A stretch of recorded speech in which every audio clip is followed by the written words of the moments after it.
जनाब राथर साहब, मेरे छोटे भाई जनाब आगा रूहुल्ला मेहदी साहब, सूबाई सदर नासिर असलम वानी साहब, जोन सदर अली मोहम्मद डार साहब, हमारे असेंबली सेगमेंट के इंचार्ज जनाब डॉक्टर शफी साहब, सैफुद्दीन भट्ट साहब, मेरे अभी नए चुने हुए ज़िला सदर, यहाँ पे बाकी नेशनल कॉन्फ्रेंस के तमाम अहदेदार हजरात, वर्कर हजरात, आप सबको मेरे तरफ से अस्सलाम वालेकुम।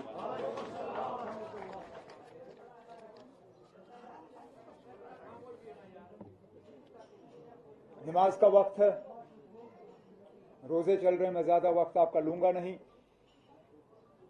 तफसीलन हमारे साथियों ने आपके सामने मौजूदा सूरत हाल का खाका खींचा है। इम्तिहान की घड़ी है, नए नए मुश्किलात पैदा किए जा रहे हैं, नए नए हालात यहां पैदा किए जा रहे हैं।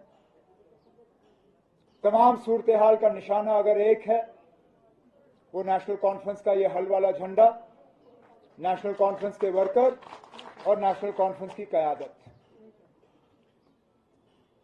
मैं लगातार 2020 के बाद ये कहता आया हूं कि दिल्ली की ताकतें जो हैं वो यहां लाई जा रही हैं कश्मीरियों की आवाज कमजोर करने के लिए, कश्मीरियों को दबाने के लिए और दुनिया में एक गलत प्रोपेगेंडा फैलाने के लिए कि यहां सारा कुछ ठीक है, लोग खुश हैं। 2019 के बाद 5 अगस्त यहां लोगों की जिंदगी में बेहतरी आई, सब मुतमईन है, सब कुछ ठीक है। असलियत हम जानते हैं, हकीकत हम जानते हैं। एक तरफ से मुल्क के वजीर आजम साहब श्रीनगर आते हैं और कहते हैं यहां अमन है, खुशी है, तरक्की है, विकास है। विकास को ढूंढते ढूंढते हमें 4 साल हो गए, नहीं मिलता हमें वो विकास।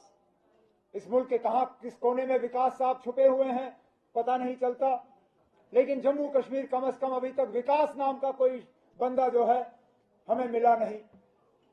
कहने के लिए तो सब ठीक है, एक तरफ से कहते हैं कि लोग खुश हैं, दूसरी तरफ से खुद हुकूमत ऑर्डर निकालती है कि सरकारी मुलाजिम और सरकारी मुलाजिम के घर में रहने वाले लोग जो हैं वो हुकूमत की मुखालफत नहीं कर सकते।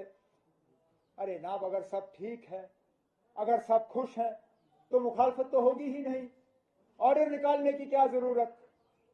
कहते हैं कि अलायदगी पसंद सोच खत्म हो गई। कहते थे कि यहां अलायदगी पसंद जो है वो 370 की बदौलत 370 खत्म तो अलायदगी पसंद सोच भी खत्म हो जाएगी।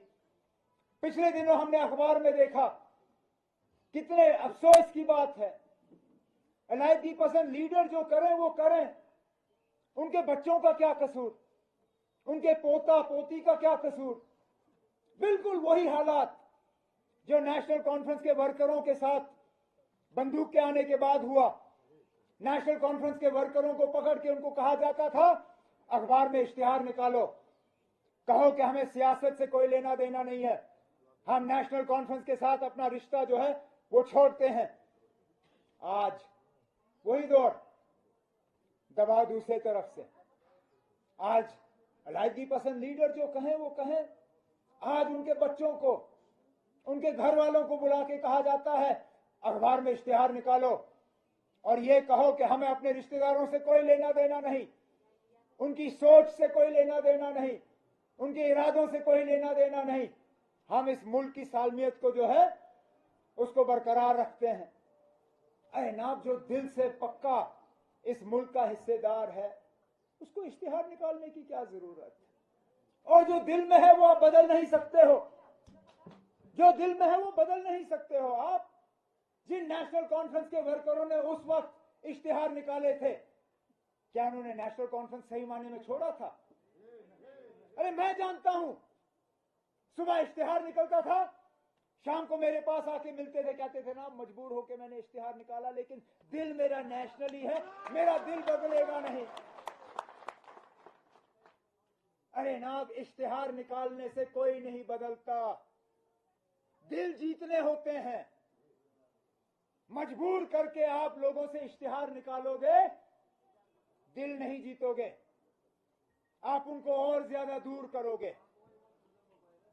अरे नाब, यहां लोगों के दिल जीतिए, झूठ से लोगों के दिल नहीं जीते जाएंगे, गलत नारों से लोगों के दिल नहीं जीते जाएंगे, खोखले वादे, अधूरे सपने।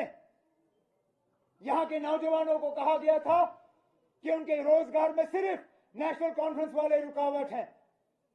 आज मैं मजबूर होता हूं पूछने पे, ना कहां है वो नौजवान जिनको 5 अगस्त 2019 के बाद आपने रोजगार दिया? कहां है वो लोग जिनको 5 अगस्त 2019 के बाद ठेके मिले? कहां है वो डेली वेजर जिनको 5 अगस्त 2019 के बाद परमानेंट किया गया? मुलाजिम भी बाहर से, ठेकेदार भी बाहर से,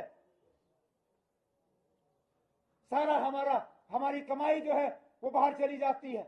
जमीन हमारी, जमीन की मालिकाना हक बाबा कौम शेर कश्मीर शेख मोहम्मद अब्दुल्ला ने यहां के लोगों को दिया। हमारी जमीनें हमसे लेके बाहर के लोगों को दी जाती हैं भवन वगैरह बनाने के लिए, और फिर कहते हैं लोग खुश हैं। देखना, सही कहा मेरे साथियों ने, ये इलेक्शन बिजली सड़क पानी का इलेक्शन नहीं है। आपको यहां से अपना वजीर आला नहीं चुनना, आपको यहां से मिनिस्टर नहीं बनाने हैं, आपको यहां से एमएलए नहीं बनाना है। इंशाल्लाह अगस्त में वो मौका भी आपको मिलेगा। अगस्त में एमएलए का इलेक्शन होगा, उस वक्त हम अपना मंशूर आपके सामने लाएंगे। उस वक्त हम बेरोजगारी की बात करेंगे, हम यहां पे अपनी बहनों के लिए एक खास पैकेज की बात करेंगे, बिजली का फीस कैसे कम होगा उस पर हम बात करेंगे, बिजली के बिल कैसे माफ होंगे उस पर हम बात करेंगे, यहाँ पे तरक्की का नया दौर कैसे शुरू होगा उस पर हम बात करेंगे। लेकिन इंशाल्लाह वो अगस्त सितंबर के महीने में होगा। आज हमने दुनिया को एक पैगाम भेजना है, आज हमने दुनिया को यहां से एक मैसेज भेजना है दिल्ली के जरिए कि 5 अगस्त 2019 को जो हुआ वो हम कबल कबूल नहीं करते हैं, नहीं करते। दिल्ली की तानाशाही नहीं चलेगी, दिल्ली की साजिशें नहीं चलेगी। हमारी इज्जत, हमारी पहचान, हमारा वकार सब हमसे छीना गया। और सही कहा आगा साहब ने, मां सिवाय वो बी टीम, सी टीम, डी टीम, जिन सबको अब जबरदस्ती एक स्टेज पे लाया जा रहा है और सबको कहा जा रहा है कि सिर्फ और सिर्फ आपका निशाना नेशनल कॉन्फ्रेंस। कोई डोडा से, कोई छानपोरा से, कोई कुपवारा से, एक दूसरे को बिल्कुल पसंद नहीं करते, बंद कमरे में एक दूसरे की मुखालफत करते हैं। घसीट के उनको दिल्ली लिया गया और वहां उनको ऑर्डर दिया गया कि आप लोगों ने एक साथ आना है और मिलकर नेशनल कॉन्फ्रेंस की मुखालफत करनी है। ऐ नाब दिल्ली वालों, हमने ये दौर पहले भी देखा है। ये पहली मर्तबा नहीं है कि आपने कोशिश की सबको एक स्टेज पे लाने की, नेशनल कॉन्फ्रेंस को हराने के लिए।